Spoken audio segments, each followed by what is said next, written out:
do it unless, okay, good. Now we're recording. Perfect.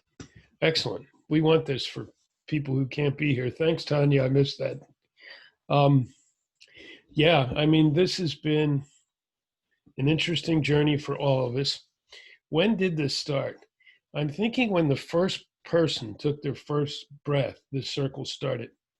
And it's been moving ahead rapidly. In the short haul, we had the co-convergence and the weekend of peace just completed, and many of us were part of that. And we thank those folks for being here too. And now we have Veronica's summit, which is going on, I think, a couple more days yet, right? Yeah, tomorrow is the last day. Tomorrow's the last day. Okay, Wise Humanity Summit. And then where will it go next? I don't know, but I'm sure we will find out. It will appear. Yeah, we've done a lot of these wisdom circles before. This is different. This is working together. Veronica and I only met each other a couple weeks ago, I guess, and it just evolved, and it's here now.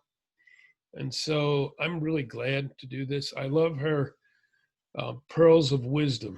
This kind of became the theme of this. And so at some point, we will invite everyone to share some pearls of wisdom, but short pearls of wisdom. We'll remind you of that before we start, because I know we all get so centered on what we're doing.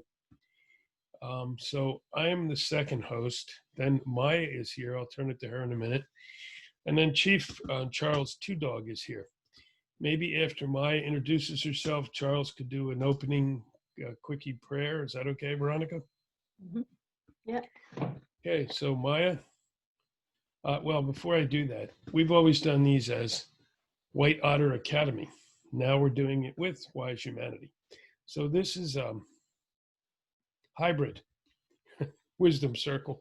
I'm just saying that because I know some of our people are going to be listening and they're going to be confused. So now don't be confused. It's a beautiful partnership. Maya. Hi, everybody. This has been such a wonderful evolution. Actually, Jim and I have been on the core council of a group called Loving Waters. We're water stewards, water lovers, water protectors, and for 4 years. And then it was back in June that we decided to do an elders wisdom circle for Unity Week. And it was absolutely wonderful. But then after that, and in between that and Peace Weekend, we decided to bring youth together with elders. And we said, oh my gosh, this is so what needs to happen. For me as an elder, yes, I carry a lot of experience and perhaps wisdom from all those years of experience. But as Charles Two Dog was saying, sometimes we run out of energy, and you young folks have the energy to really be passionate and give yourself to all these beautiful projects to support the earth and social justice. And I just thank you for that. And thank you. And also bringing in the new ideas, thinking out of the box. And we so welcome you. So I'm so grateful to be here today. I'm in Southern California, and my water body is Carpinteria Creek that flows down into Grandmother Ocean. And I'd love to hear when we introduce ourselves, each of us say where you're from and what your water body is as well. So I'm going to turn it, thanks Maya. I'm going to turn it over to Charles for an opening prayer.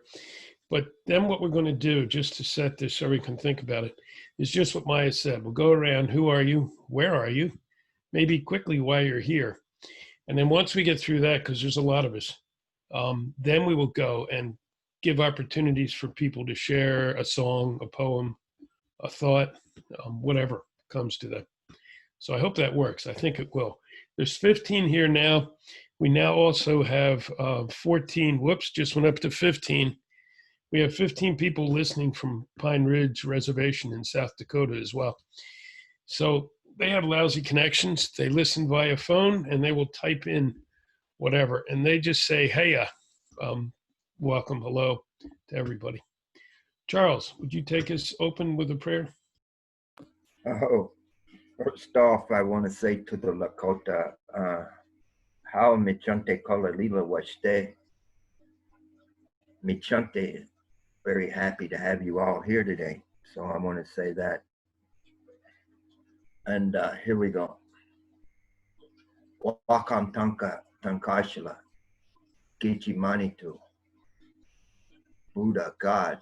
All the names that people call you around the world, hear me?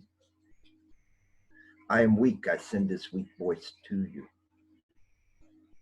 Grandfather, we wish to say Wopula.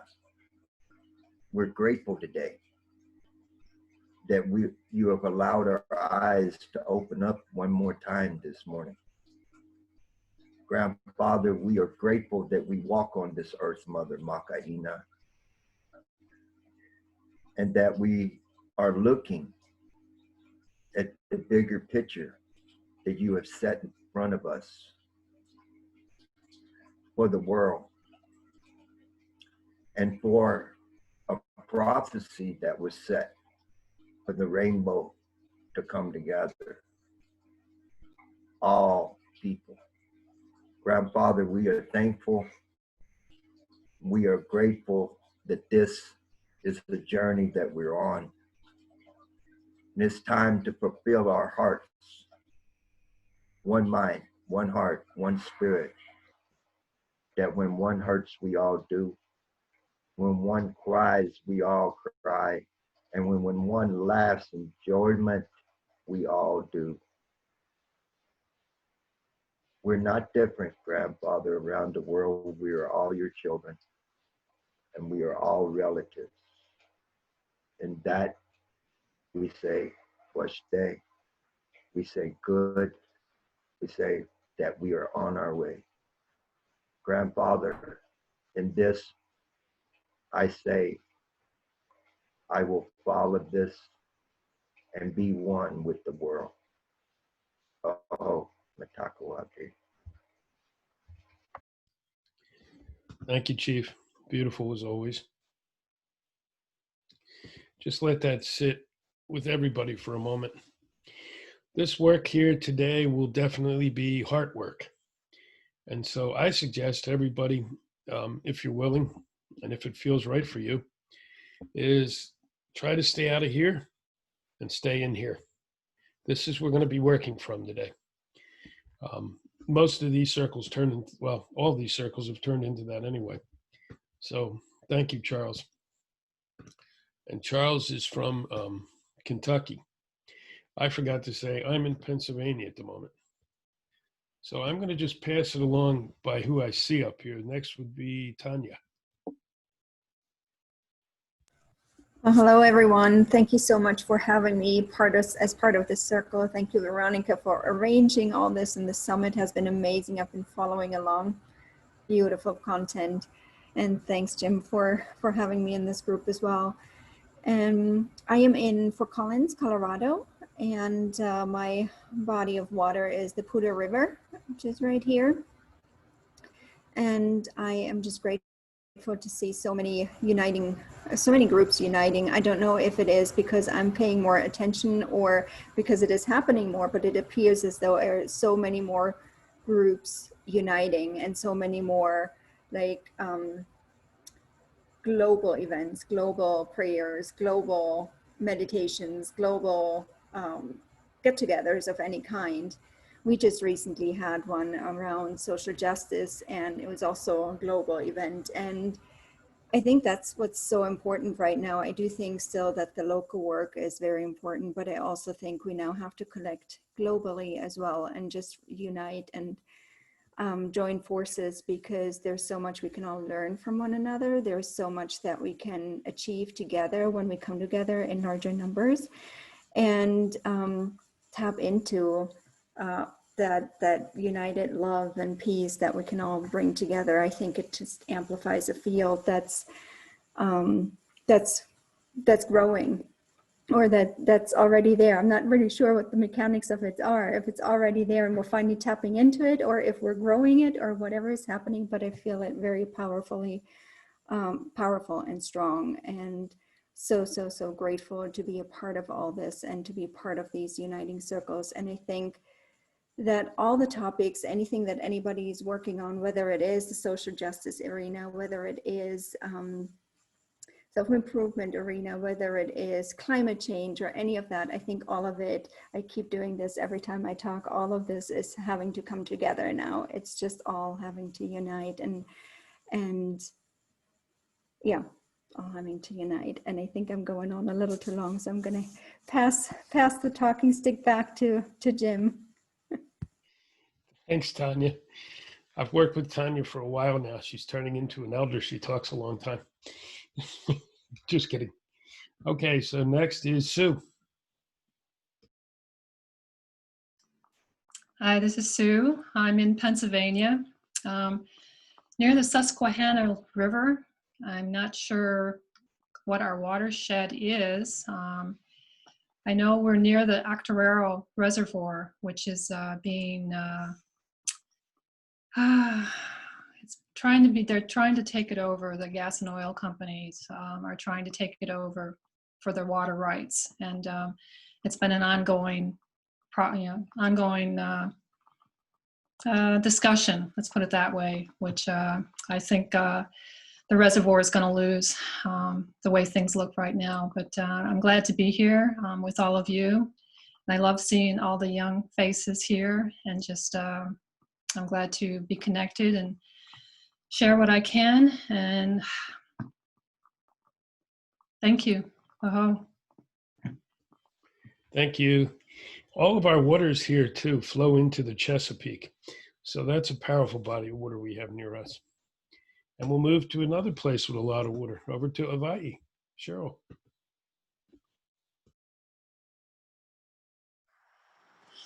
Aloha, everyone. Thank you so much. These circles, Tanya said exactly how I'm feeling with these circles. As I get older, I become more consciously aware of the issues that we're dealing with on a global level. And I am learning so much about how each of us individually can make a huge difference in even just a small way in just participating in these circles. Even if we don't speak, we're listening to wisdoms being shared from everyone around the world. And in a different time, we wouldn't be able to communicate with one another globally. And I find it amazing that we do have a technology that we can utilize for the highest benefit of all, and being able to speak directly to one another on different sides of the world. We're right in the middle of the Pacific Ocean, and it, even though we're out here 2,000 miles from the closest mainland, we still have our water issues on these islands, and water has become a huge, it's not a commodity, which people tend to want to put it into that category, but it is an essential, vital, important part of our life. Without water, of course, we would not be we wouldn't be here. So I just want to give thanks for everyone who come and share their wisdoms, and I'm grateful. I never feel like I have a lot to wisdom to share, but I do have a lot of love in my heart, and I do hold that heart space, and I perform my prayers and stand in the sacred space as much as I can. So I'm so honored to be with you all, and it is wonderful to see the young faces, because that gives me hope that our future can be brighter with these new, beautiful, wise young souls coming in and helping to lead the way. So thank you so very much. Beautiful. Thank you. And thank you for being up before 6 in the morning to do this. Okay, before we move to the next one, I just typed in there, there's 9 teens, 3 adults, and 3 elders from Pine Ridge. So we welcome all of them. They're not going to speak. Niles? Hi everybody, I'm Nils from Stockholm, Sweden, and I feel so honored to be in this group. I had a question for Veronica, and she suddenly asked if I wanted to join, so here I am. So my water is the Baltic Sea, the north. So I have the gratitude. I have the opportunity to connect with the water every day, and the cohabitants, the ravens and the eagles that are also in that area. And I feel what has been said already about connecting with our hearts and the love that we are all in our essence. Actually, that's our essence, and the importance understanding that on the deepest level. So I'm very grateful to be here, and thank you so much. We're honored to have you. I'm sorry I mispronounced your name. I'll probably do that more, folks. I apologize. And it's nice to see someone from the homeland of a really powerful young team, Greta Thunberg. So yeah, you all are doing great work up there. Thank you. Okay, I'll try again. Beatrice. Hi, everybody. I'm Beatriz Arjona. I'm connected from Colombia, the Proyecto Gaia Eco Village, where I'm living for the last 7 years. I'm so happy to be here. Thank you, Veronica, for organizing this summit and this circle, and for inviting me to participate in both, in the summit and in this particular circle. And I will be here open to share my life experience with Eco Village and communities. I am involved with this alternative life for my last 20 years, involved with GEN, the Global Eco Village Network, and with CASA, the Latin American regional of GEN, and living in Eco Village for several years. So I will be open my heart and my mind and all my spirit to share with you and to talk about this experience and to know what is happening here in this virtual circle world. Check. Thank you. Vera.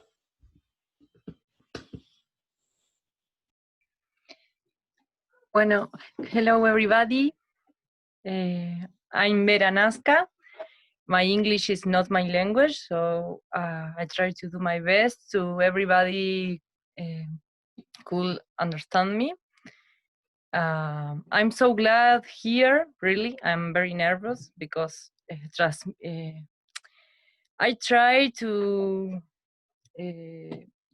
speak to my heart, but it's difficult in another language. I'm here with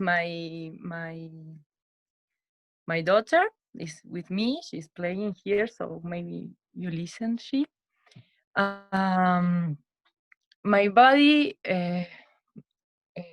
of water, or I think I understand all my body is from the ocean. I'm from Uruguay, from las sierras de Rocha. But my essence is from the ocean of La Paloma, Arachaña in Uruguay. It's a big ocean and deep and powerful. Now all the waves are there. So I feel very connected with that water. But I live in Sierras of Rocha that have a lot of water, but a sweet one. So it's strange. I live near the river. I listen when I'm sleeping, but I'm from the ocean. I try to give the most clear pearl of wisdom of me, but I try to think what I think I have a lot of pearls of wisdom. I'm a person that give a lot, so all the time I put a bit of me in a lot of places. So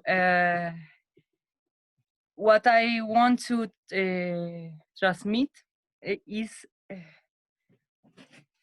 that we have to close circles when we want to give. in life we move a lot, and where we go we leave energy, and we go we put a bit of us, and sometimes we leave that where we put it a bit of us we leave open, and that is finished. So sometimes we lose energy there and love energy in another place, and we start continue walking in life, like in projects, cooking, or doing things that you live there and then don't do anymore, or with relationships, or with feelings, or yeah, in a lot of levels. and I want to try again to remind close circles, to be more in present and give really what we are now in present. Like, I want to give this, and now I am a person that want to close all my circles and just put my heart in the places that I can I don't know the word, but I can be. For example, not do more than I really am, and don't be open and continue another thing that take me away and leave me in another part of the world, and start to be more not. It's difficult. But yes, it's that. En español, okay. Yeah, you can talk in Spanish. We can translate. Beatriz or me can translate. Eso, yo quiero traer al llamado de cerrar círculos, de recordar. She wants to bring the calling of closing circles in life, like when. Recordar dónde ponemos nuestra energía y no irnos dejando en pedacitos en lugares que ya, en realidad el círculo ya está para cerrar y poder continuar enteros. Do you want to translate, Beatriz? Go ahead, Vera. Yeah, like to. That's great. Yeah, you understood. It's like to to be in the present and not living part of herself in open circles, like so that she can have her full energy into what she is present right now. So that's what Vera was sharing. Thank you. Gracias, Vera. Yes, thank you everybody. Yeah. Thank you. And also she said that be open to really close the circles, but that should be closed. Very good. Yeah, great lesson. And yeah, I think Tanya said it here. I agree. Some of the beauty of this is we do speak different languages. We have different cultures. That's wonderful. If you heard me try to use one of your languages, you'd all be laughing. So this is great. And Vera, yours was perfect. I understood totally. Probably a lot more than what you said. So let's see. Charles, you did the prayer, but would you like to say where you're from, who you are? Well, right now I live on the Drakes Creek area, and I am actually from the river of that is called the Red River, that flows through several counties and actually between two states. So that's the water I'm actually from, and the fact of what is going on today is actually, how do I put this, Jim? It's actually a vision coming true. That's why we have 99 flags in my house right now. I didn't know that was actually going to be this, and this is beautiful, man. My vision is coming true in a lot of ways. So that's the river I actually come from, is the Red River. I live on the Drakes Creek right now, and we have a little trouble with one area of the creek's not good, but the other area is good. So we're kind of trying to fix that condition of that creek right now. So I give it back to you, Jim. Thank you, brother. Nina. Hi. Yeah, thank you for having me here. Thank you, Veronica, for organizing this event. This is amazing. And I know that Jim said that we should be participating from the heart, you know, everything should be heart-based. I'm actually trying to be more on my mind because I have a very tender heart at this moment. And I'm trying to, so that to kind of be in my mind more so I can actually speak and engage in this circle. And it's actually interesting that every time I attend this circle, there's always something that happens before, like there's always this storm that happens before this. And it's just crazy. And I always get invigorated. I always receive medicine by being here. And that's why I love being here. And I don't want to start crying, but I wore blue because I guess it represents tears or something, or also calms me down.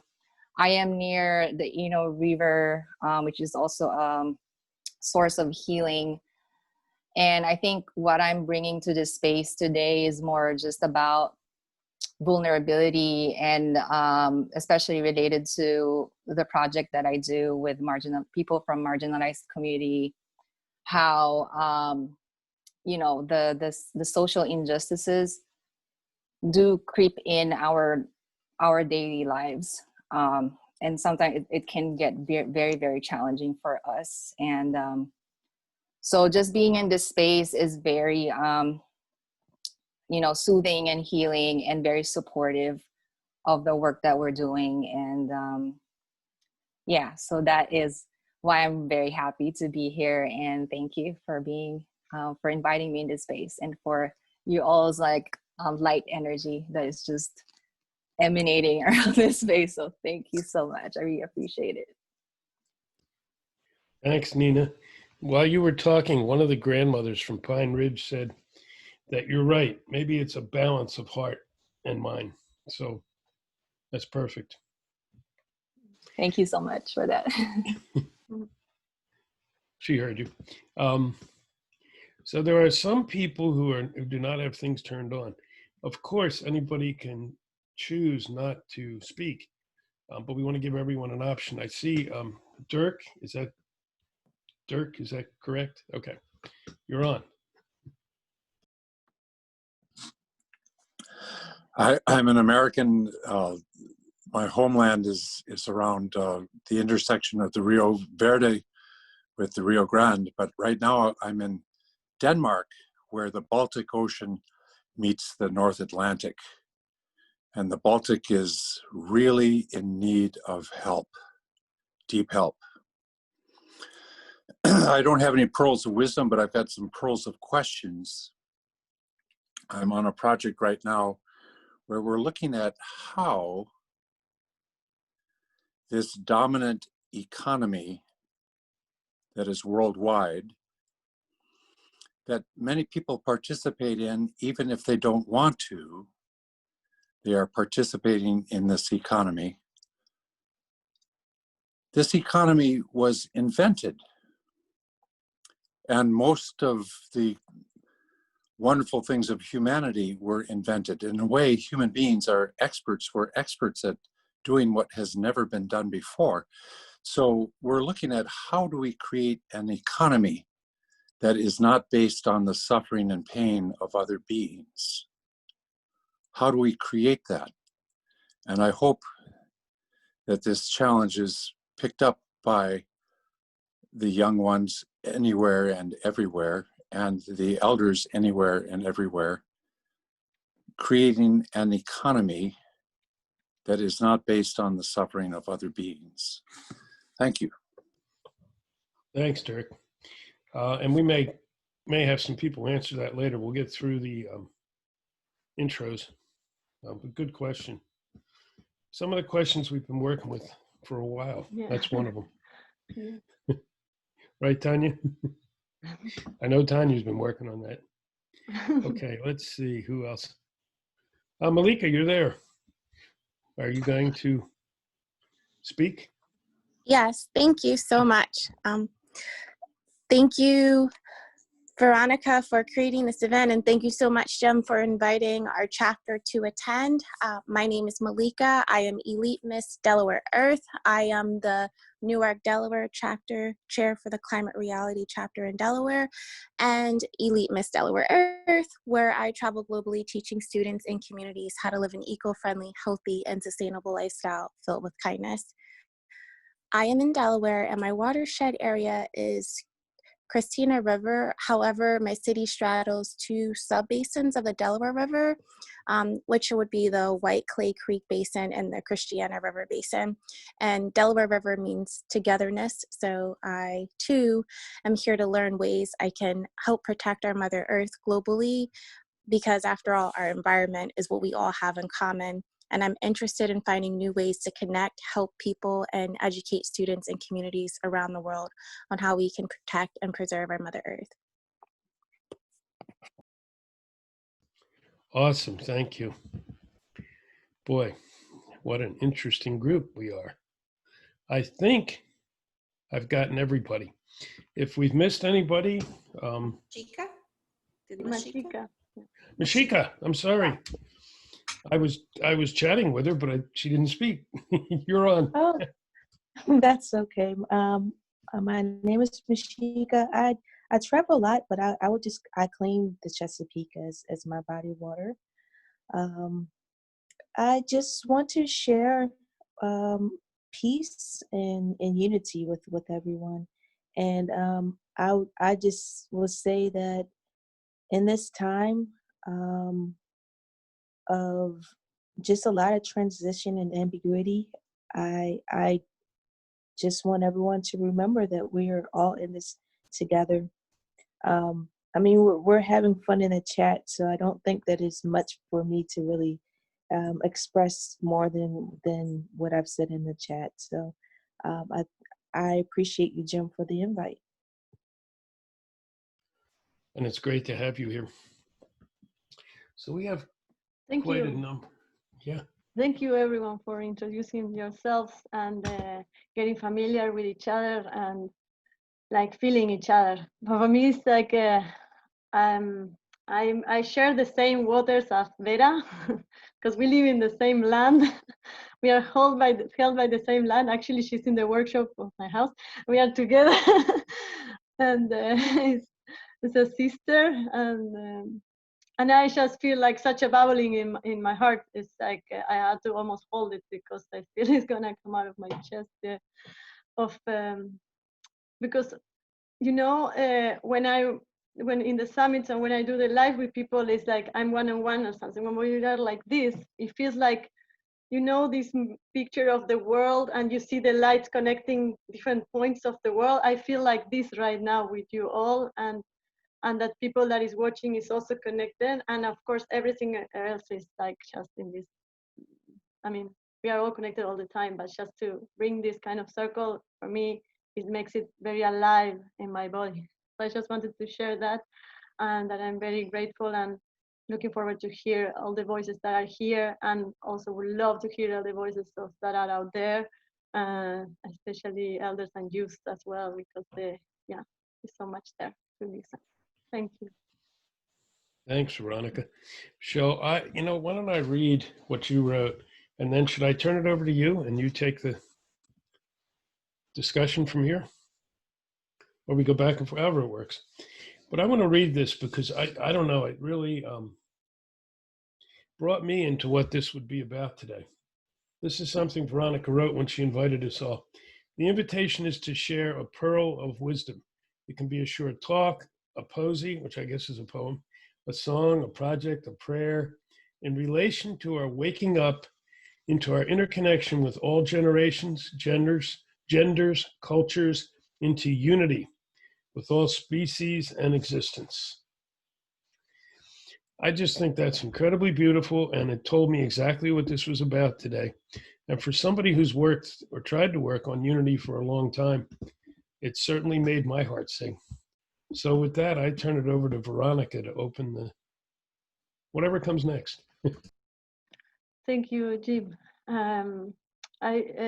yeah, I mean, there is something, this is something that has been developing throughout this journey with the summit. During actually the interview with Dirk, I got in connection with a bacteria.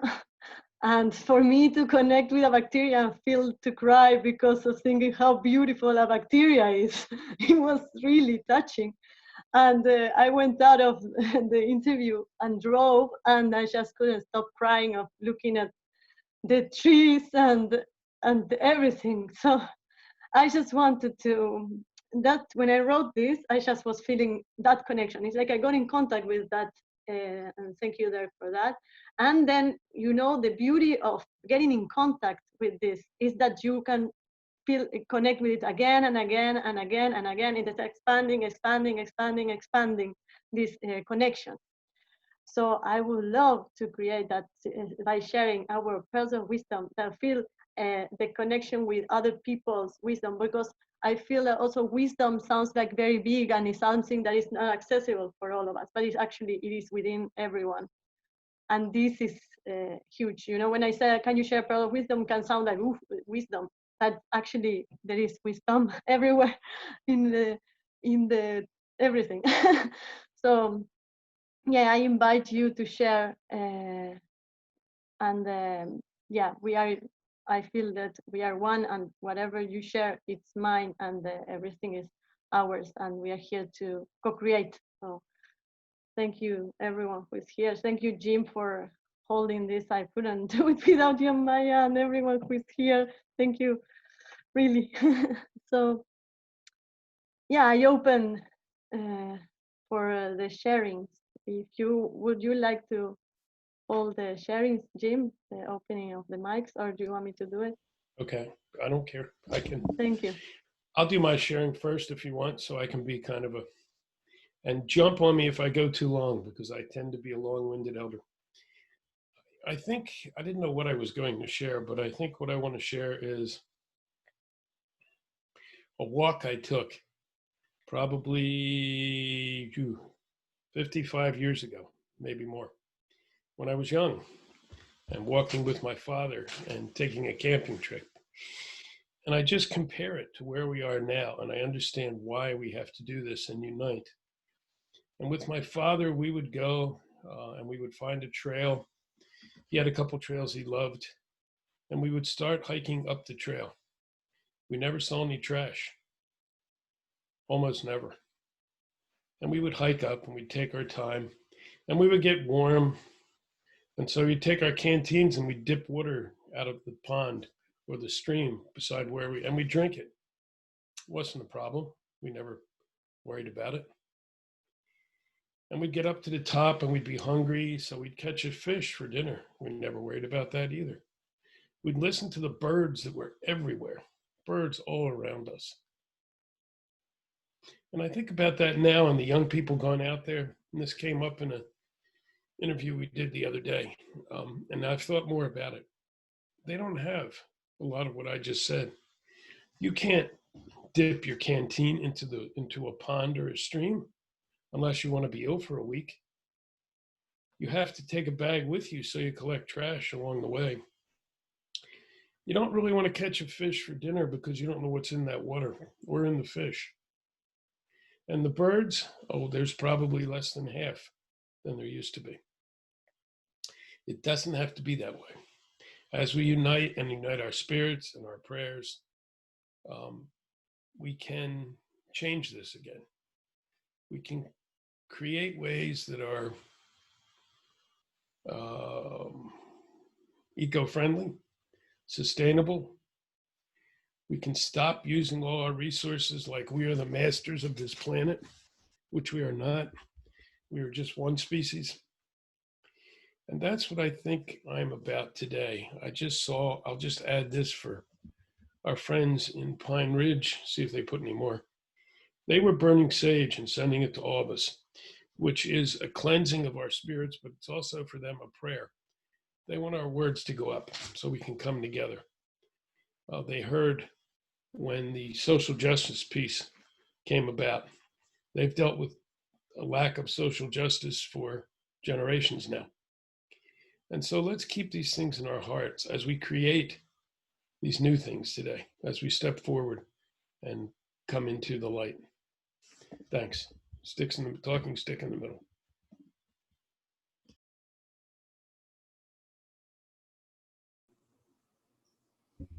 If you allow me, I'm thinking about a lot of these things, social justice, things that have been done many, many times. What the two-legged, and I consider me that, consider, the human being. Everything has being. Everything upon this planet has being. We happen to be the human being here. So what I always used to say, actually to my grandfather went, sounds right to me. And I was just a small child. I said, what we need to do is get back to the system of the focus. And what the system of the focus is to understand that when you walk and you see this ant that goes by you, you're no different than that. You're the same. Everything that Creator put upon this earth, the standing ones, the grasses, the weeds, the plants, the wingeds, the four-leggeds, the two-leggeds, the rocks, the water, everything is our relation. And we're not over it. We're part of it. And that we are actually nature as well. We're part of this nature. We are the two-legged. So I looked to my grandfather one time and I said, I have seen so many times that the human being is like this. So many times we talk like this, we're separated. We don't talk anymore. The brotherhood of man, so to speak, is like this. How do we come back? And it's starting to unify.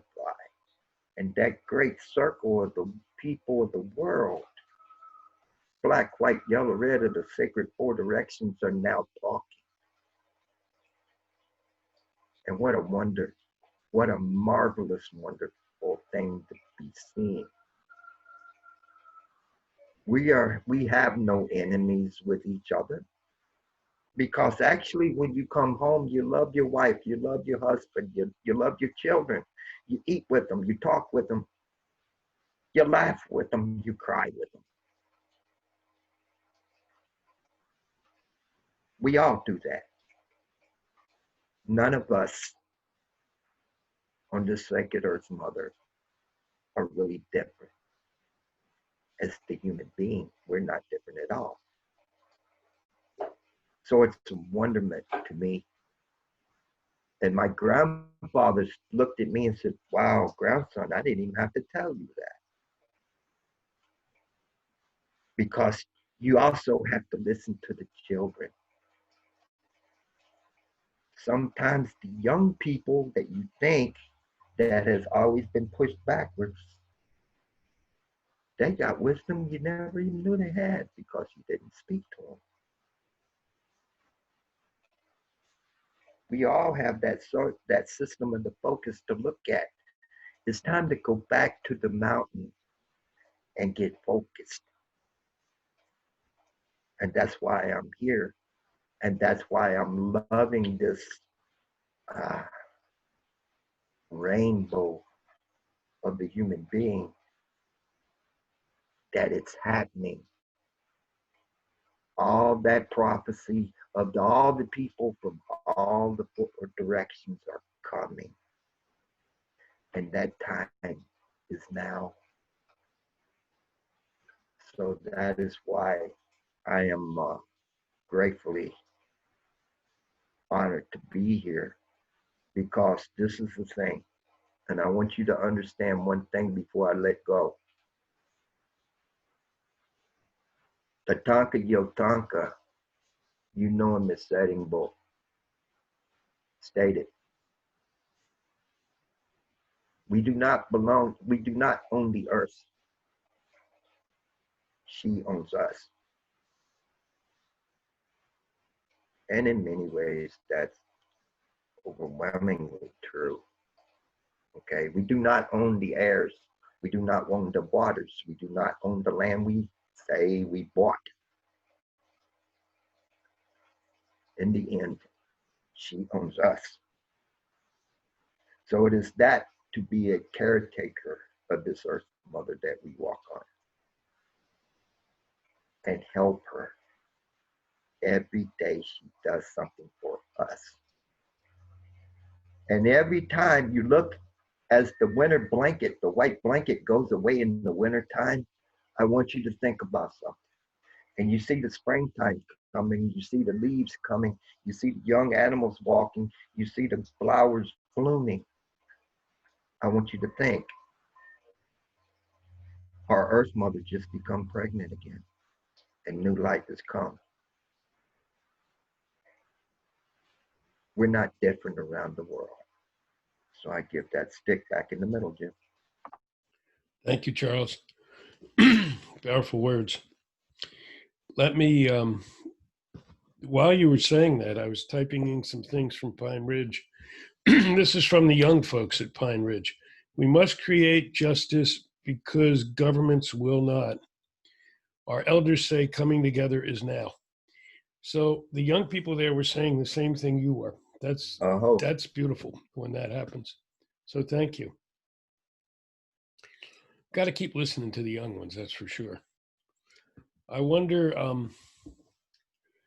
to shift things a bit, if Sue is ready, maybe to sing a song, bring in some of that energy. I thought it would be good to follow Dog with what he was speaking and seeing it. We're all talking about we are all one, because we are all connected to everything that we see. And it's just nature is so prevalent out there, and Mother Earth has so much to offer. And this is a song that I wrote years ago, and it's called We Are One. We are the mountains that we see. We are the trees so tall. We are the eagle in the sky. We are one, both you and I. We are the stars that shine so bright. We are the worm that crawls. We are the grasses swaying free. We are one, both you and me. Hey yo, Wiana, hey. Hey yo, Wiana, ho. Hey yo, Wiana, hey na ho, hey na, hey ya ho. Hey yo, Wiana, hey. Hey yo, Wiana, ho. Hey yo, Wiana, hey ya, hey na, way, hey na, hey ya ho. We are the sparkle in our eyes. We are the one we see. We are the moon so shining bright. We are one, both you and me. We are the life around us, connected to all we see, and know that life that's everywhere is within both you and me. Is within both you and me. Oh. Aho, thank you. That was perfect timing. We got to record you and Charles one of these days. We've got plenty of recordings of us. Now we need one of you and Charles. The pieces always seem to fit. Who would like the talking stick? Yeah, I would like to, just continue that what have already been said, and I really appreciate all the wisdom and based on what Charles said, it actually reminded me that even if I'm having tears at this moment, that tear is actually my connection, water connection to fellow human beings. And now that we are all becoming united and seeing the truth of what's happening around us with human beings and also with Mother Earth, because we're all made of water, that was really wonderful for me to realize at this moment based on what Charles said. And I really appreciate that coming from, an elder and even the youth that are very inspiring at this moment. And just also wanting to add that I wouldn't even be able to participate in this wisdom circle without the presence of people around me who have been supporting me.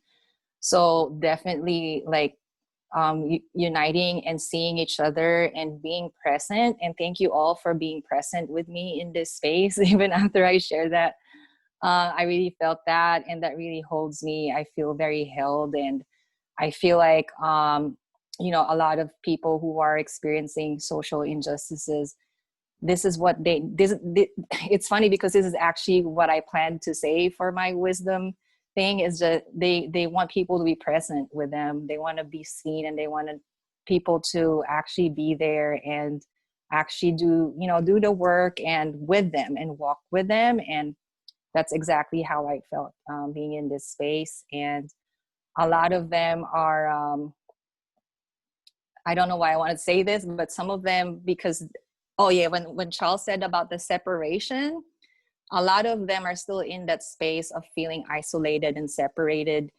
And I have seen recently how some of them still have the tendency to accept the injustices. And it's like, that really hurts my heart, because it's become normalized to some of them. And seeing myself being there, witnessing that, and kind of like able to interrupt it a little bit by asking them questions about, is that really the reality that you deserve? Like, you don't deserve that reality. So my presence in their lives I can see definitely are helping change the system within them, and also how they view outside of them. And, they're all interconnected. And with specifically with my project, there's one lady that I'm working with who's working on her sobriety and empowering herself. She's from the African American community.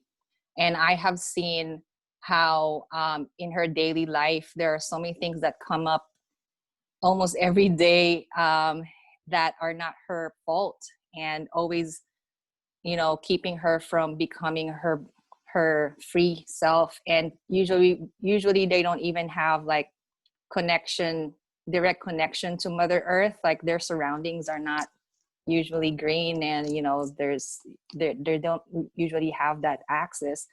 And we've been trying to incorporate that in their lives. And I'm happy to say, and this has been inspired with my with my involvement in the past wisdom circles. They have actually initiated with me conversations about nature, and how it relates to their lives. Like, this one time I had a conversation with a person, and she was like, she realized that the tree during fall, the tree cannot just decide for its leaves not to fall down. Like, it's just nature. And so she applied that to her life, and she's letting go more now. She's trusting more now, and just really shows the power of being present with people. And I feel like this summit that's one of the main messages, is how to be human again. And this circle is really showing that, like, representing that really well. So yeah, that's all I wanted to say. If we have more time later, I can offer a song, but that's optional. But thank you for listening. Beautiful. I don't know about everyone else, but somewhere later, I'd love to hear the song. So we'll get back to that too. Let me just throw in here for 1 minute. There's no way to make the time work for everybody on the planet, although we try. So some of our friends from India who wanted to be here are deep in sleep. But I do want to mention the River Testa that was part of the Upconvergence. Maya and I worked with them. We've worked with them since, several of us, to get it recognized. And this kind of ties in with what Nina was just saying. I had never heard of it. I doubt any of you have, unless you know India. Part of this is, and Nina just said it, becoming human again. We have to understand each other's issues and what's going on in the world. That's a huge watershed being dammed 40 times by the government there, which may well eliminate 2 or 3 cultures in India. This stuff isn't acceptable. And together we will continue to change those things. So let's send light, love, blessings, prayers to our friends in India as well. Sorry, I just felt I needed to put that in for them. Who's next? Maya, are you ready? Yeah, so many things are being stirred up. You're also beautifully speaking from your heart. So yeah, one thing that is so important to me, and I spoke it in the Upconvergence in our closing gathering of wisdom, we have to find a way to come to the places where mostly indigenous people are supporting the earth against, you know, the big multi-corporations that are coming in. And my heart goes out to them. Yes, the ones who are protecting the River Testa, but the Amazon and all these places. And yeah, we have to find a way and to really back them up, because they are protecting nature. And ironically, the only way we can become more human is by reconnecting with nature. It's like nature, the water, the plants, the trees are who can teach us best how to be more human. It sounds paradoxical, but I really feel that. And so I honor what you're doing with those city dwellers, Nina. And my work is, I'm a life coach and an energy healer, but very much nature-based. Everything I do with people is the wisdom from nature and helping them, and you know, including, and you live in the city, how can you just have a plant in your house, or look at the sky and learn to recognize the clouds, or you know, whatever way we can. And nature is we are part of it, but it's like the voices that have been left out, the intelligence that's been left out, that somehow we think, you know, it's been said a number of times here that we humans are the smart ones. And I sometimes think maybe not at all. And was blessed many years ago in 1987 to have a very deep communion with water that showed me water is brilliantly intelligent, perhaps way beyond human intelligence.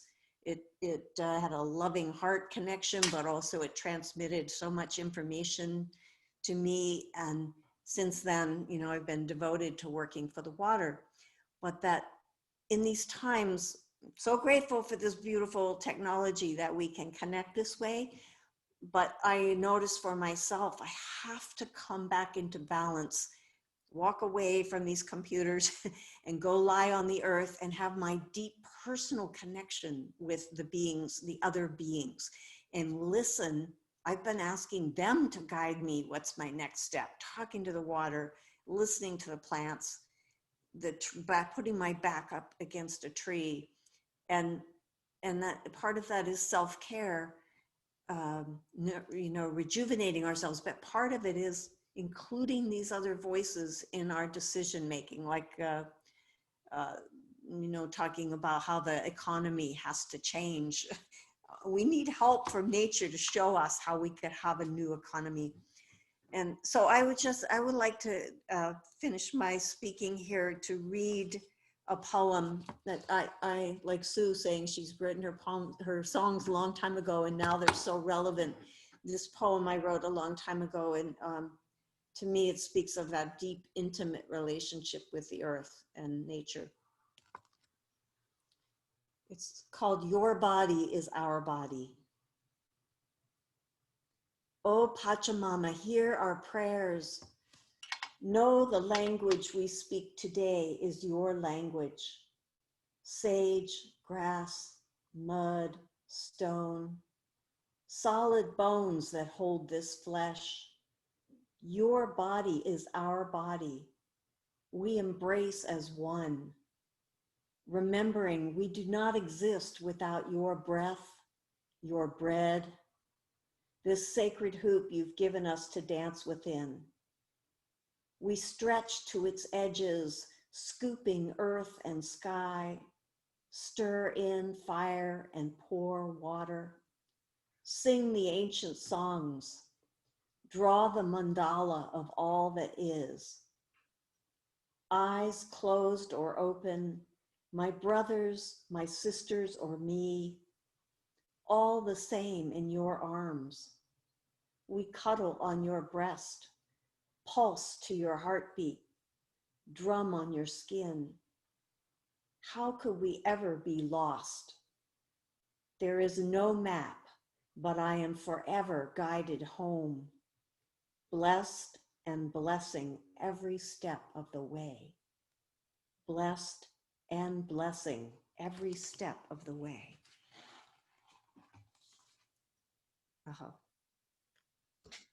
Thank you, Maya. Beautiful. Who else? Who else? Who else? Cheryl, are I you think ready? Elise, Tanya? Go she ahead. has the hand raised. Good.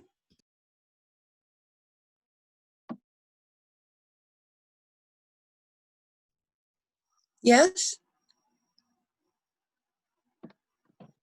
No, I think the Elite Miss Delaware, she had the hand raised, but I'm not sure. Maybe it Oh, was an Malika, intentional. did you have your hand up? Yes, I did. You guys can come back to me. I think you said like Maya or someone.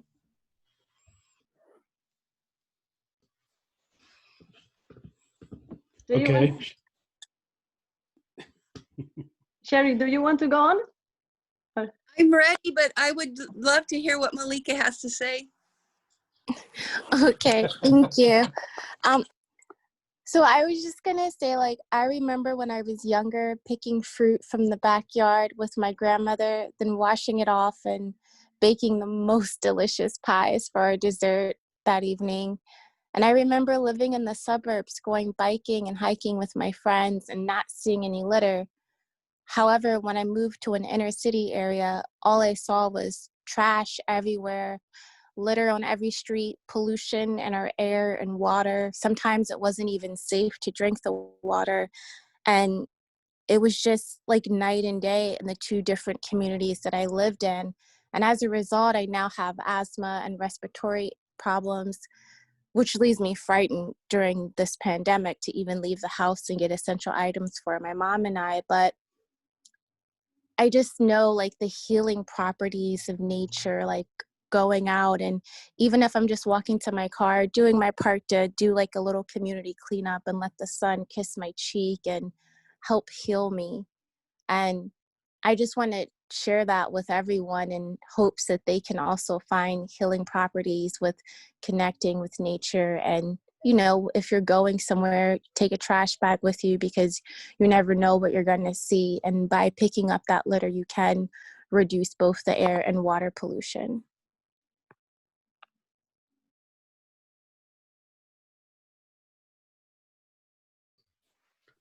Thanks. Beautiful. Yeah, you remind us that every little bit helps. If we feel overwhelmed, that just every tiny bit we can do helps. Not so tiny. Mm-hmm. Small pieces add up into large pieces.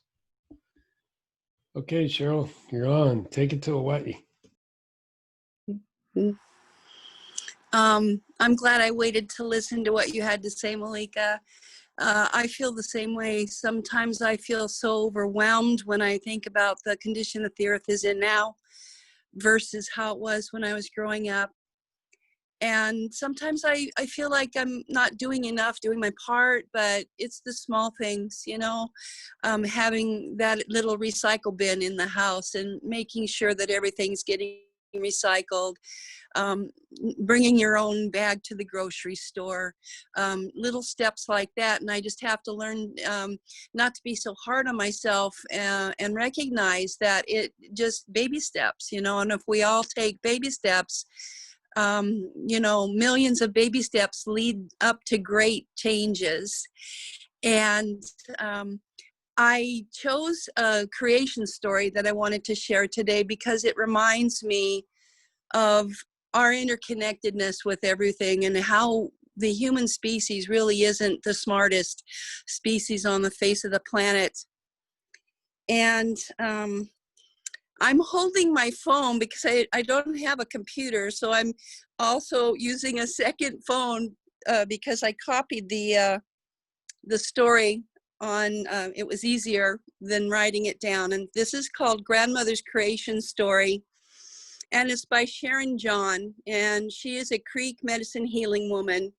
And this is just a beautiful story that I would like to share. Long ago, the Creator looked out over the perfect world he had made, at the oceans, the mountains, the plains, deserts, lakes, and rivers, and he was pleased. He looked upon the plants and trees and was happy at what he saw. Still, he felt there was something missing. There was no movement, nothing to enjoy the beauty he had created. So he created animals, birds, creepers, and fish. He made them in all sizes, forms, colors, and shapes. As he watched them roam over Mother Earth, enjoying the beauty of his creations, he was pleased with all that he had done. Life continued on Mother Earth in perfect balance and harmony. Many moons passed, and one day the animals, birds, creepers, and fish called out to their Creator. We thank you for all that you have given us, for all the beauty that surrounds us. However, everything is so plentiful that we have nothing to do but wander here and there with no purpose to our lives. The Creator gave great thought to their request. After a while, he showed himself again to his creations.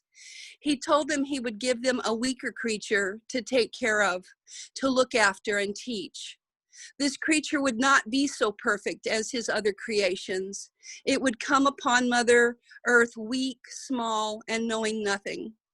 So the Creator made man and woman, and all his other creations were happy.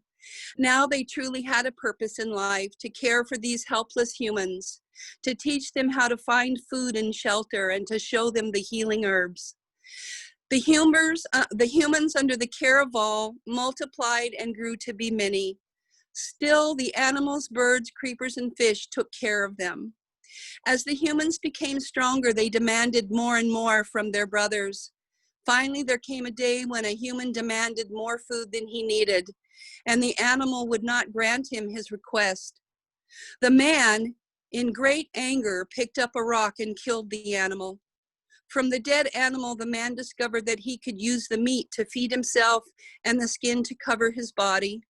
The bones, claws, and teeth would be his trophies to show the other humans that now he was as smart as the animals.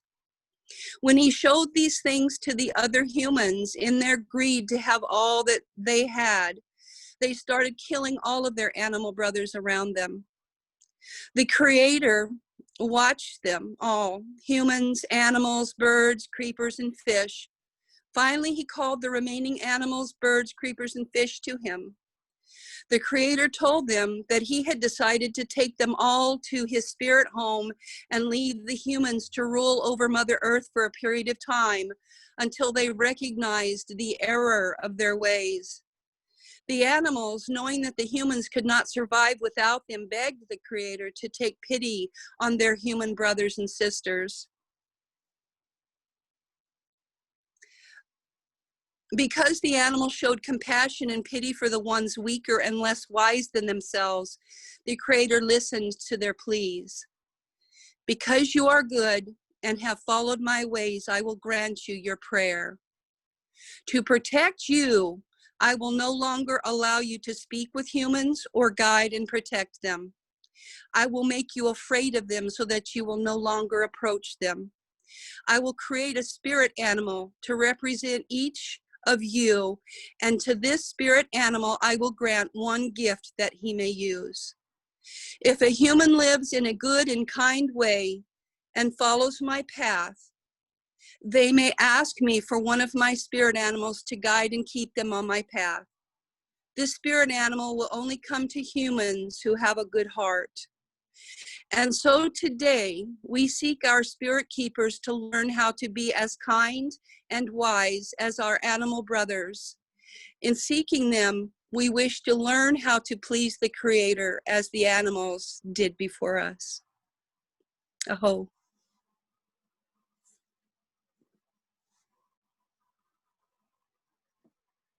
Thank you. I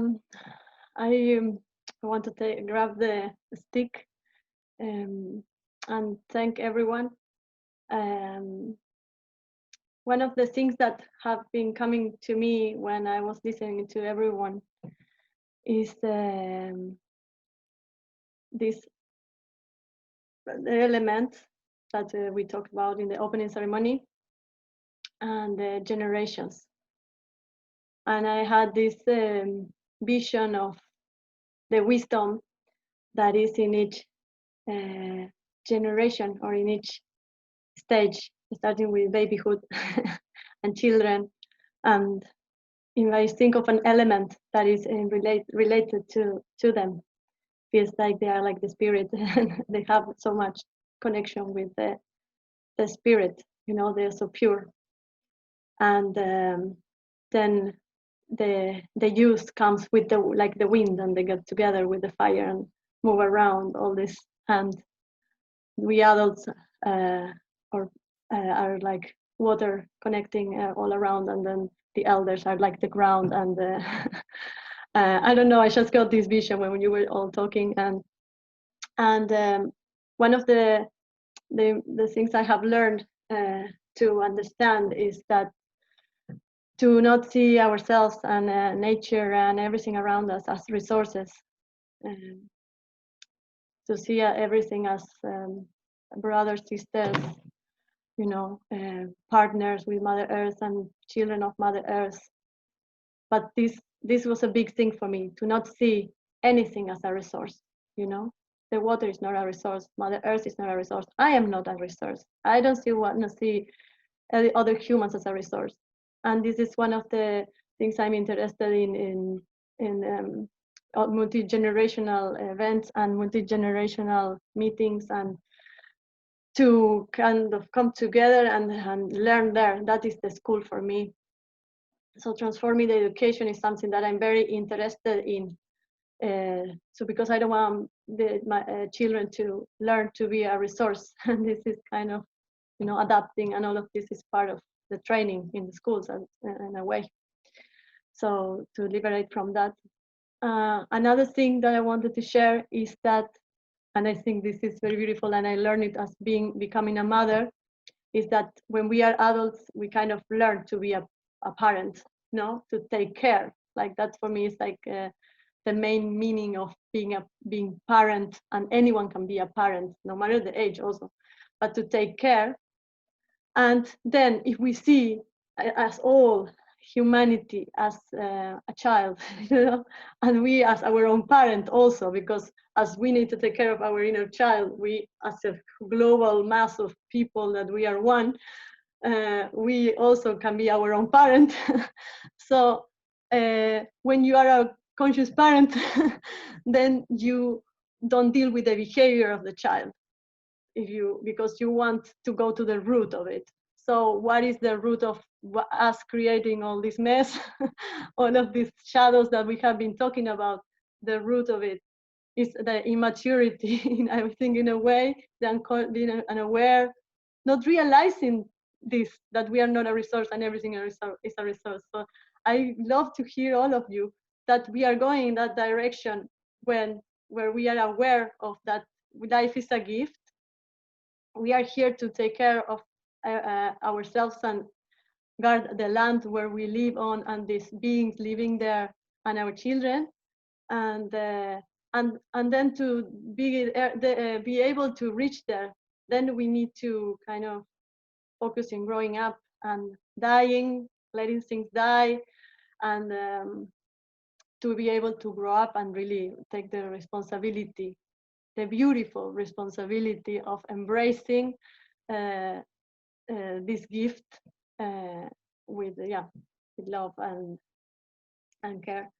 But yeah, this is more or less what I wanted to share. And I think it's very beautiful to hear you all the projects that are happening around the globe. When I started doing the summit and I connected with so many people, I didn't even know there was so many people in the same direction and in all different shapes. And then we are coming together now.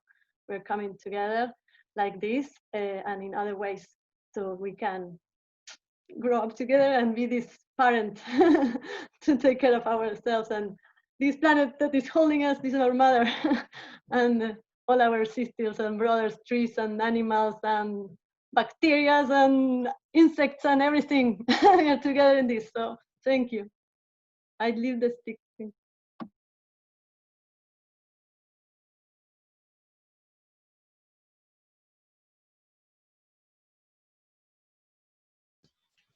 I can't see hands up because Veronica is the host button. So No hands I have up. no hands up. Okay, there goes. Go. Nils. Thank you. I almost got it wrong again. Oh God. Thank you, Veronica, for the gifts you just shared.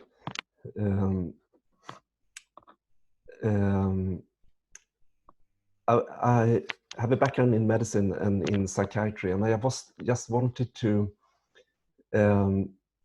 share what I have seen over and over again. And it's that people that suffer and come to psychiatry, many of them have this deep wisdom, and the system, which is part of the bigger system, comes from a perspective that there is something fundamentally wrong with you that we might fix. But I think it's just a symptom of the bigger system. So what I have seen is that, again, the presence of another being has such a profound impact that when you are seen as sane, something shifts. So I wanted to share this. And what I also see that many of these people with a lot of trauma have their channels open.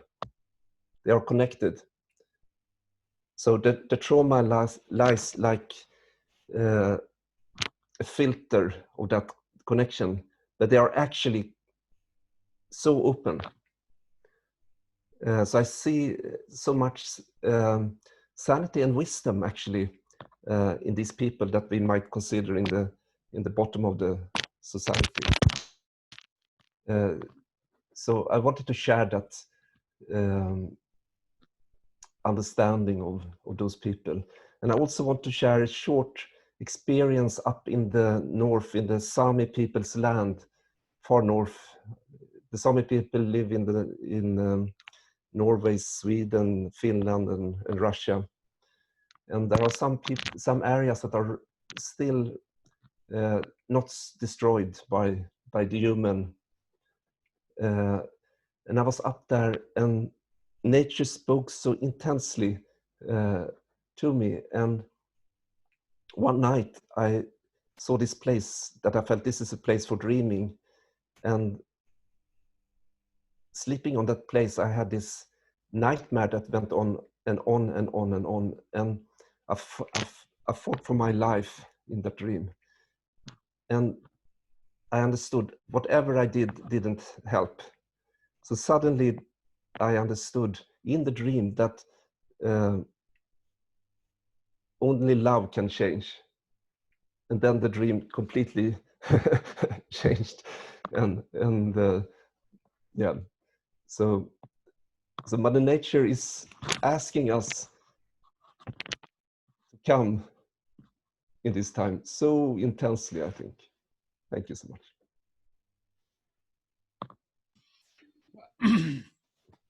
Oh, wow. Could not agree more. And I've thought about that a lot too. I've worked some on the grief that's going on with everything around us. And there's so much of that out there and so much fear. But when we come into these circles and we start to unite and we collect, we have each other's backs. And a little bit of that sanity, the way you just said that was, I'm looking forward to listening to that again on the recording, because you're so right. It gives us a level of balance again, or something that we can't seem to, or at least not well. So thank you for that. Beautifully said. Wow. I think Tanya had her hand up, I was told. You got it, Tanya? Yeah, sure. Thank you. Well, this has been really powerful so far. I really appreciate hearing everybody's sharing, and just like it's opened up a lot for me. So I thank you for everybody who's already shared.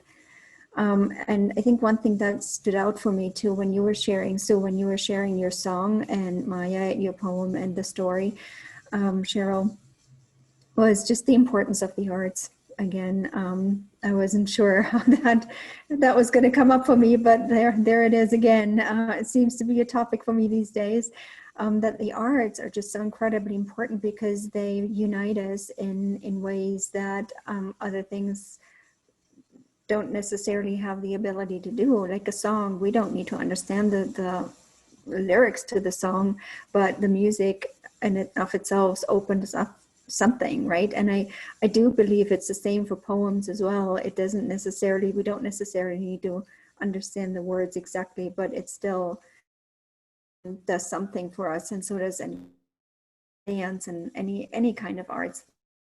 I think those are such key things we need to bring back into our life a lot more, because I think those are the things that are being pushed away first.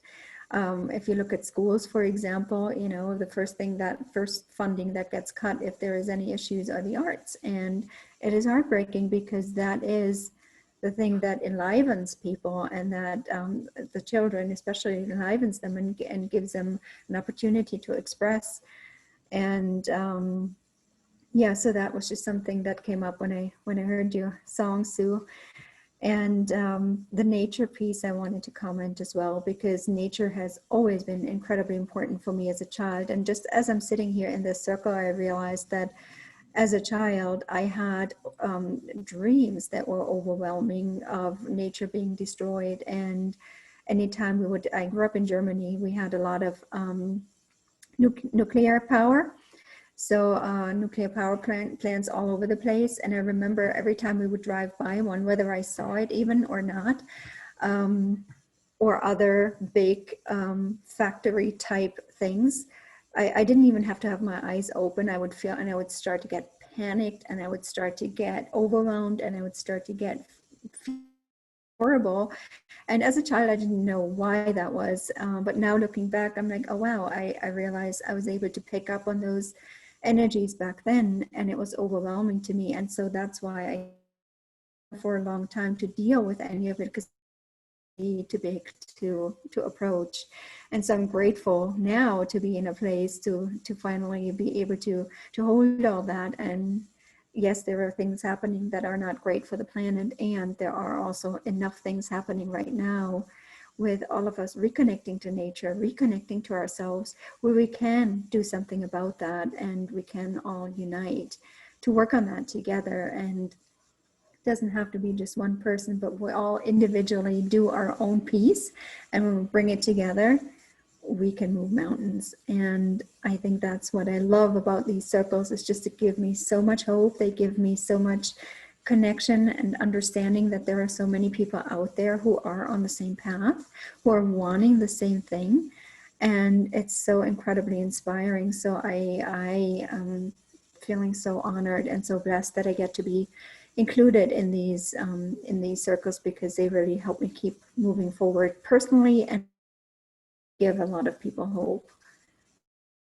I want to hand back the talking stick. Thanks, Tanya. I was hoping you would bring that in somehow. And so I was just starting to write, but I'll just say it. The folks at Pine Ridge collectively are going, yes, art.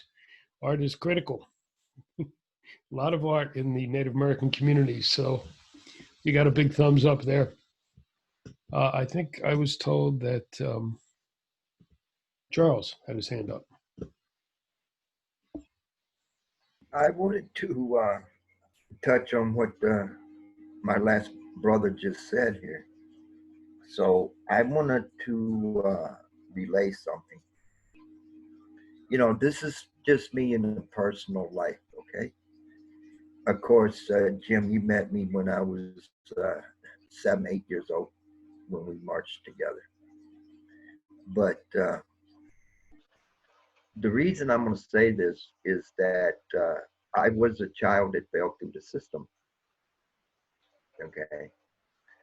And I'm 61 springs old right now, and I'm soon going to be celebrating my 42nd year sobriety, okay? So I wanted to relay this. A lot of people look at me in, you know, where I come from and what I do and how I do things. They say I look so mean, it's pitiful. Okay, you know, you're intimidating, you know, you look like you're going to hurt somebody all the time. Okay, now let me explain myself. I came from a 7-year-old alcoholic. I was a 7-year-old alcoholic, eating and sleeping out of garbage tins, and an 8-year-old, you know, addict. And I'm going to be celebrating my 42nd year sobriety. So I was a street kid. I fell through the system. They didn't care about me. I was just out there. But I'm going to share this story that I shared with a young kid that was actually where I came from. And, you know, I always went back to these people, you know, to give them a sandwich or talk with them or whatever in this system.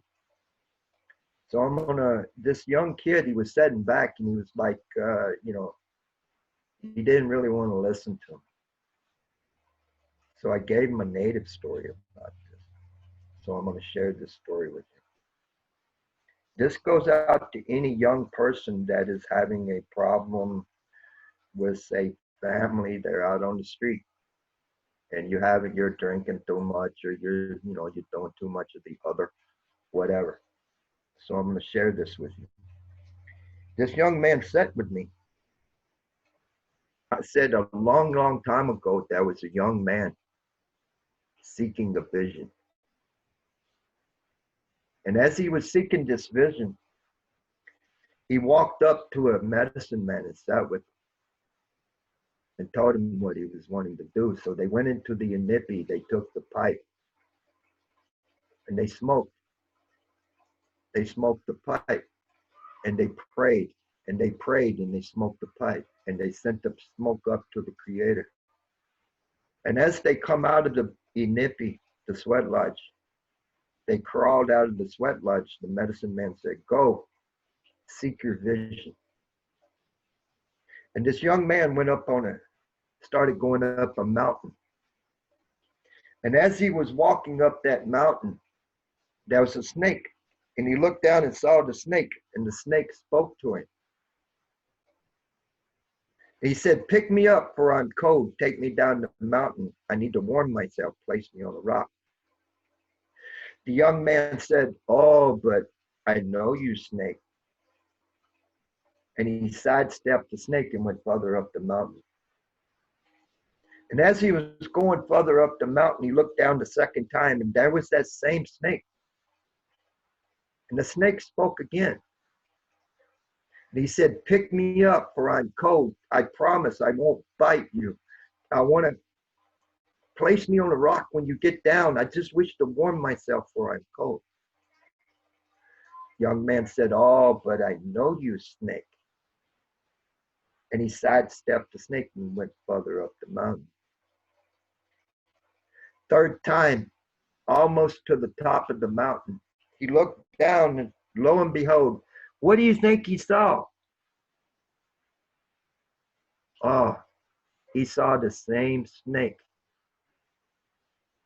And the snake looked at him and said, I swear to you, I promise you, pick me up. I promise you I will not bite you. Take me down the mountain, for I am cold. I just wish to warm myself. So the young man thought for a second. Then he cocked his arm and he reached down and he picked up the snake and was walking down the mountain. And as soon as he got to the rock and he placed the snake upon the rock, the snake bit him. The moral of this story blooms into the day. Anybody walks up to you and says, here, drink this, it'll make you feel better. Or here, take this, it'll make you feel better. That's the snake that you sidestep and walk away from. So I did want to share this with you because right now this young man is walking on a 2-year sobriety now, just because of that one story. But what I was referring to is there's a lot of young people, I was included, that gets lost in the system. So I wanted to share that with you. So I put the talking stick back in the middle. Whoa. Wow.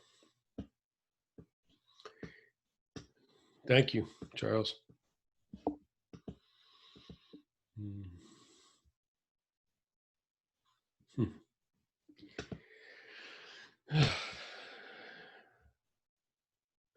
Yeah, Mashika said took her breath away. I'm not quite sure how to even follow up with that one. And you know I'm not usually a loss for words. Other things, yes. Words, no. Who wants to? Who would dare to follow Charles on that? Just kidding. Nina, would you like to do a song now? Sure. Yeah, thank you for that story. That's very powerful. I'm still, like, my whole being is still digesting that. So yeah, thank you. And I'm gonna pass that on for sure for people who needs to hear that. I think a lot of people needs to hear that. The song that I have, this is actually in Filipino. I'm from the Philippines, so the language is different. But as Tanya said, you know, it's, even if you don't understand the lyrics, like, you can still feel it. This is, the title is called Himig ng Pag-ibig. So this was a song in like the 70s, 80s by a group called Asin. And it translates to Song of Love. And it just pretty much talks about how, you know, right now, how when you're apart from someone that, you know, it's not the same. It doesn't feel the same. It feels like, and then that person is still waiting, you know, waiting for that person to come back. And then once that person comes back, you feel like a bird that's free, and that, you know, being with that person feels like heaven. And it feels like, it's like a song that's feels good to sing. So that's pretty much the summary of this song. And the reason I wanted to offer this is because that's how I feel. Like, we are all waiting, we are all pining to be together with one another, if we're not yet there, and we are waiting for each other. And I feel like once we come together, united as one, that it will feel very freeing, like a bird, and it will it feels like a song that we all want to sing. So that's why I wanted to offer this song. All right, so it's just a short one. All right.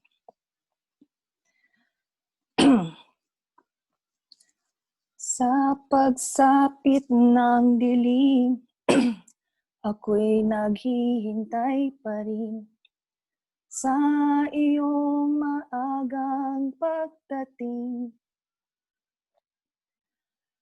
Pagkat ako'y nababalisa kung di ka kapiling, bawat sandali mahalaga sa atin. Tulad ng ibong malaya ang pag-ibig natin. Tulad ng langit na kay sarap marating. Ang bawat tibok ng puso'y kay sarap damhin. Tulad ng himig na kay sarap awitin. Thank you. Beautiful. Thank you. Ooh. I was thinking of what Tanya said about we don't have to understand the words, or I just touched my heart so much. That was beautiful. Thank you, Nina. Yep. I just wanted to also add what's coming up for me listening to Charles' story is a slightly different interpretation, but that this man was sent to go to the top of the mountain to seek his vision. And I think about how we have our calling, our mission, and how we can get distracted, like by people that, you know, pull on us or ask for our help, and it's beautiful to help people. But sometimes, you know, we want to make everyone happy, or we want to, that is how to manage our energy and stay connected with our purpose and our calling. And, you know, I think even wanting to help nature, I go, oh, I want to help the dolphins. I want to be there for the water. I want to help the bees. It's like we have to listen in our hearts, what is our particular path, and then not get distracted. I'm guilty of, I get, you know, too many things going, or I'm on the board of too many nonprofits. And it's like, you know, that teaching, stay on our path, follow our own vision, and manage our energy that way, not get distracted. So thank you, Charles. That touched me in a similar but slightly different way. You can't do it all, and that's why we need all of us to work together, because each one of us has each unique piece of medicine to add. So. Yeah, you're absolutely right. And focusing on circle, then we're also healing ourselves. So yeah, that's really an important. I'm getting that coming back so much now. When I was being trained in different ceremonies, it was always, I never prayed for myself. You don't do this for yourself at all. You do it for the circle. And then, of course, teaching number 2, you're part of the circle. So if we bring our skills in and connect as one, we accomplish both things beautifully. And then working with the Earth Mother, we've got what we need. Okay, I actually can see hands now. Wow, what happened? Oh, Something. wow.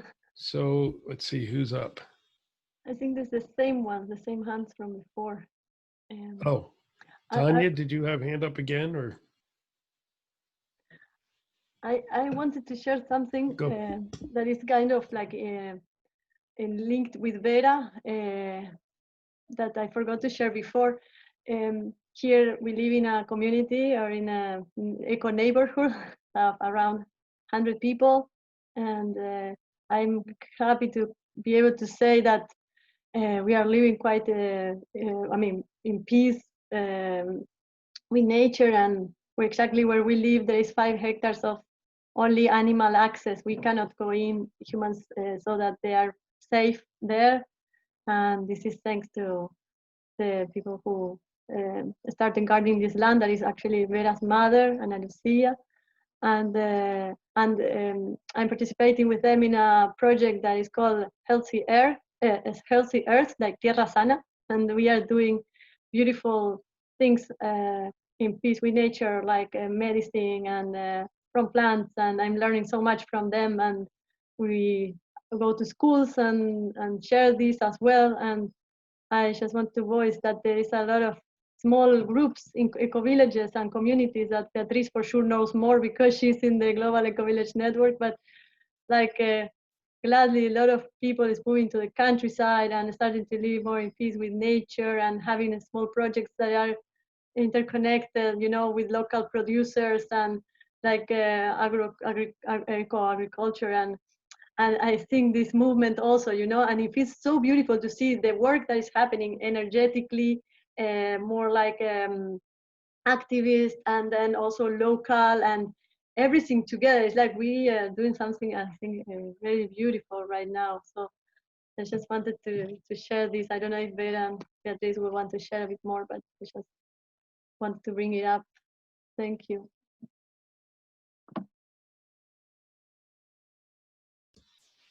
Looks like Beatrice has her hand up. Yeah, I can take the talking stick to share a little bit more about our experience in Eco Village, as Veronica invited me to do it.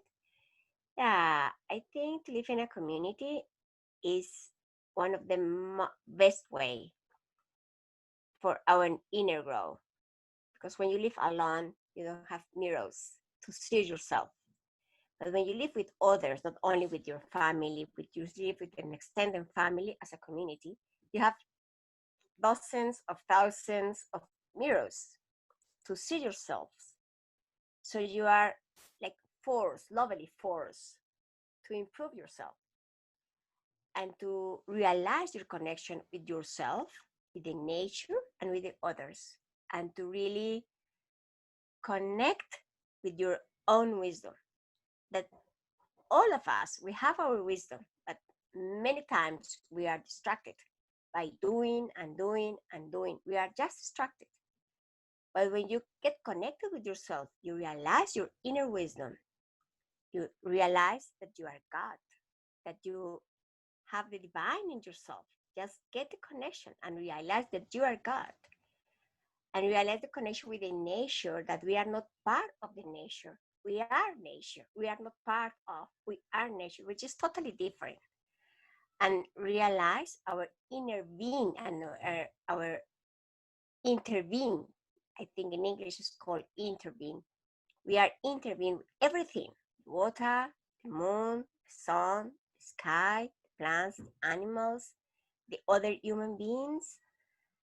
And when you feel and when you live every instant in your life connected with the interbeing, you are living in another scenario. You never feel alone. You are part of something bigger than yourself, connected with the wholeness, and you start to live in a totally different way, more connected with your own self and with your own goals also. So you cannot be distracted anymore. You have like a permanent alarm to say, hey, no, I am distracted. I came again to be distracted. I must connect again with myself and again with the wholeness, with the divine. So in my case, to live in a community this is the sense for myself, to live in a community.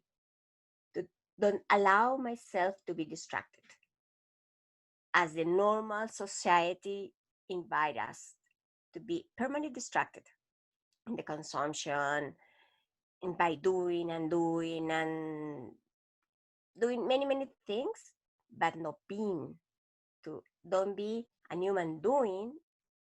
It's better to be a human being, really human being. Yeah, that's my words in this moment, and I leave the talking stick in the middle. Thank you for that perfect follow-up. Frank just affirmed that yes, by healing the whole, we heal us. And so he's talking the same way. And in most indigenous communities, that is known as a way. I know I've learned it from many, that same part of walk. Any other hands up? Everybody feeling complete? Sue looks like she might be nodding off. I was going to have her sing again. Charles. Charles has raised the hand. Charles, go.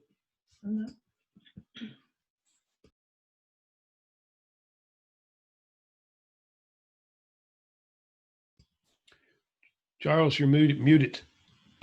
Oh man, I thought it was I thought it was grandmother. I'm sorry. Anyway, I want to share something with you from a Salagi brother of mine who I've known since he was 14 years old and I was 17 years old. And he just died a couple weeks back at 58 years old. And one thing he told me way before he died is pretty much if he walks on, he wants this to be sung to his wife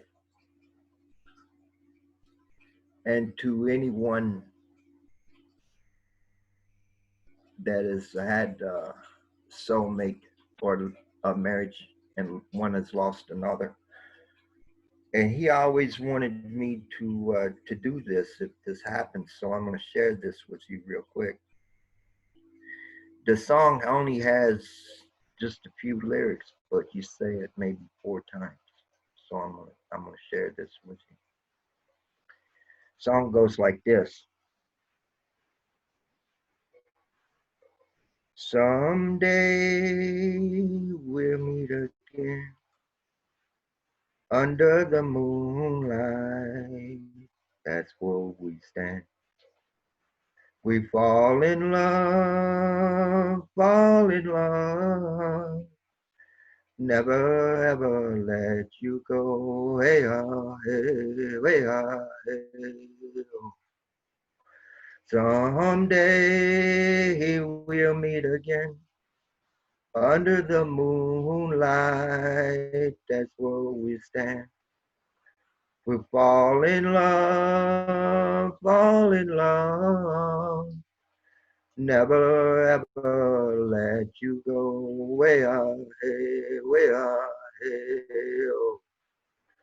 Someday we'll meet again under the moonlight. That's where we stand. We fall in love, never ever let you go. Way oh. Someday we'll meet again under that moonlight. That's where we stand. I fall in love, never ever let you go. Way hey, oh.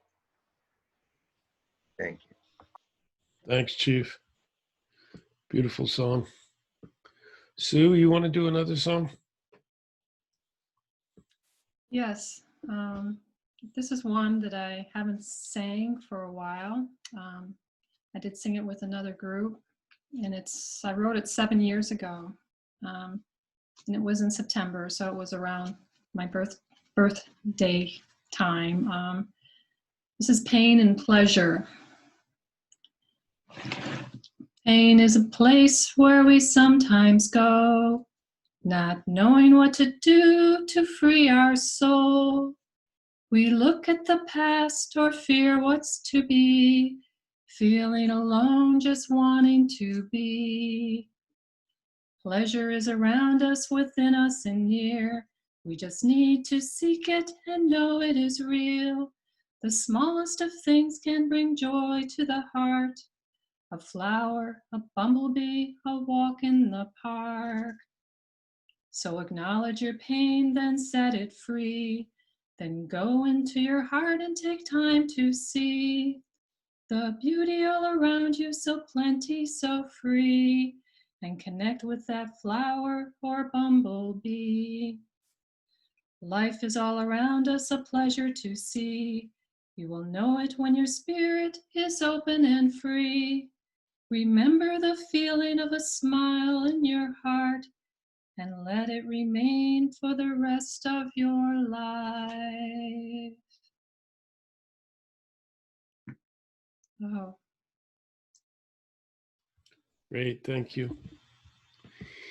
Just felt like we needed to end this with some different art forms. So I think we'll turn it to Maya, who had a really powerful poem at the end of Up Convergence to connect those circles, and then say, here, Veronica, take it and wrap this all together. Okay, yes, I would like to share this poem. This is not one of mine. It was written by a woman named Rosemary Traumer, and she just wrote it recently. One of our Supreme Court justices, Ruth Bader Ginsburg, who was 87 years old and so revered for her work in social justice and women's rights, and such an amazing inspiration to all of us. She just passed. And this woman wrote this poem to her, and I feel like it's a great closing for us as we each go on our journeys with our projects and with wanting to change this world into the beautiful, restore it to the beautiful wholeness that we know it is in its essence. So it's called, well, it's, first of all, it's called In the Steps of RBG, Ruth Bader Ginsburg, and it starts by a quote that she spoke. She said, "Real change, enduring change happens one step at a time." And so the poem is, so let me take one step right now, one step toward respect, and give me strength to take another toward clarity.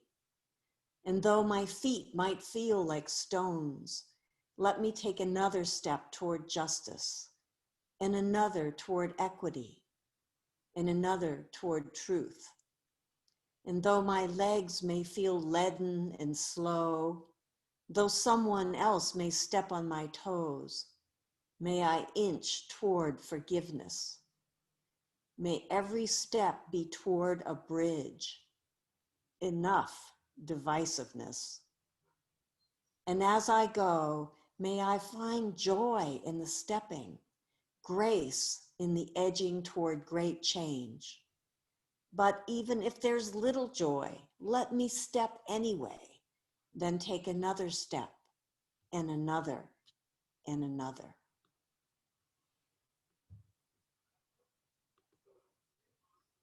Oh. Thank you so much, Maya. Thank you so much, Sue. Thank you so much, Jim. Thank you so much, everyone. And thank you for blessing yourselves and ourselves, because we are one. Thank you, Charles. I want to say all the names. Thank you, Tanya, and thank you, Vera. Thank you, Cheryl, Beatriz, Niels. Thank you, Dirk, that has left, Ashika, and Nina, and Malika. Everyone. Thank you, myself. Thank you, this land.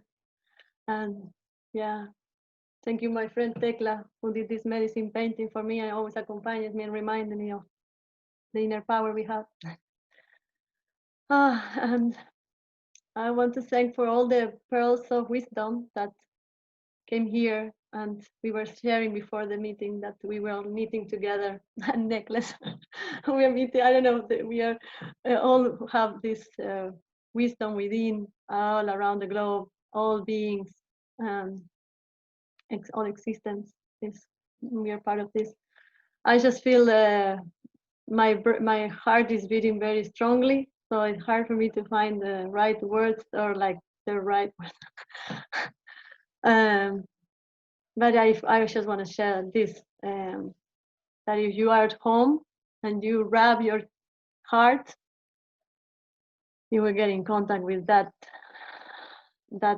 wisdom that is there and that is connecting us all, this life that dances through our bodies, in and out, in another body, are like we are all connected with this life that we are gifted with, and we came here to bring that out, bring our pearls of our wisdom, our actions, and our gifts, and that's what we are connecting with, and we are doing it together. I'm so happy we are in this circle now, and there's many circles around the globe for sure doing this, and we continue to expand and come together in person and in this virtual world that unites us in a very also kind of expanded way, in a way. So thank you so much, everyone who is here and who will watch this in another moment. And yeah, let this expand. Much love to everyone. You can if you want, you can unlock your mics and just say goodbye anyway you feel in your language. And then if Amambai wants to share, like we just. Gracias. Bye. Thank Paalam. Bye bye. Salamat. Gracias, muchas, Tack muchas. så mycket. Thank you. Gracias. Thank you. Grazie mille. Aho. Aho. Aho. No, Love, love, love. Mm.